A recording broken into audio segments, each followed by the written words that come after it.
I've got a recording of Benjamin Richter. I hope I said it right. They really pronounce their R's if you've ever been to Canada, eh?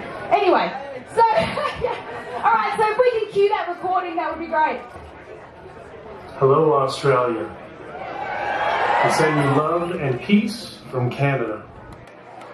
We've all been watching what has been happening to Australia over the past little while since COVID started.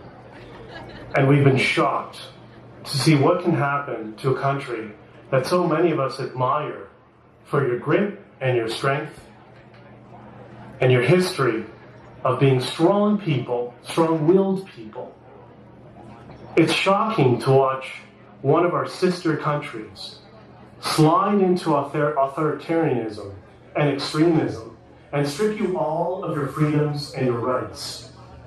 Many of us here around the world have been asking, what happened to Australia? Where is the fight? Where is the uprising? Now we know you're good and peaceful people like we are in Canada. Although you're a little bit stronger than we are, to be entirely honest. But now is the time. We've started our movement in Canada, and I'm hoping, we're getting lots of credit that might not be warranted, but I am hoping that we've inspired many countries around the world to speak up and defend their freedom. And we only have freedom as long as we defend it. So we're all inspired by you. And we're thrilled that Australia is finally starting to speak up and make your voices heard. But please maintain your resolve, maintain the peacefulness, and discover the unity of Australians.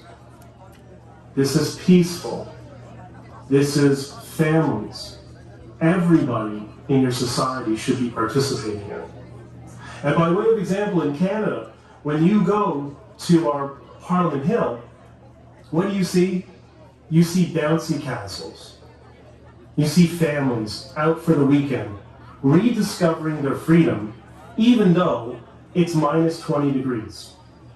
People have such a thirst for it because they've been jailed by their governments for so long.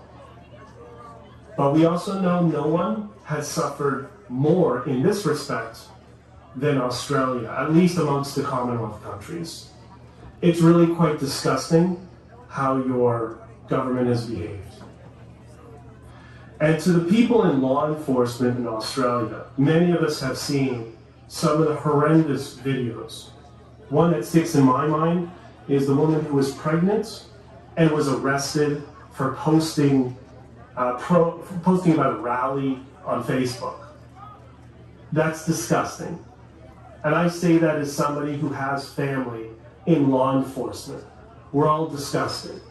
Now we know that's not indicative of all police officers on the force. We get it. But at some point, you're going to have to choose. Do you defend your Constitution, or do you defend your politicians?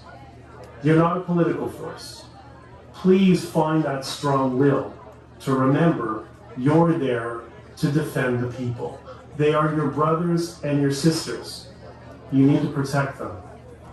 And you need to protect them from the politicization and the extremism and slide towards authoritarianism that has occurred in Australia. And we understand some of this comes from the fact that Australia is a strong country, but please, don't embarrass Australia to the rest of the world. It's gone on long enough.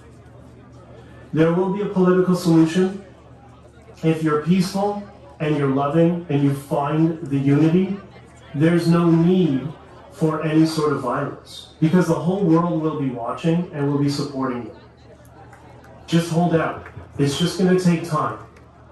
It's the most patient and the most important game of chess you're ever going to play.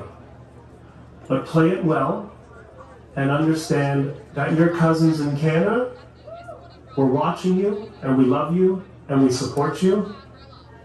And even those people in government who've made some grave mistakes and very poor decisions, they're not your enemies.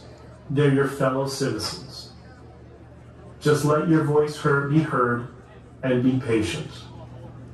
And I want to see the longest road train convoy in history. And when you get those videos, please send them to us, and we'll help share them with you. Thank you.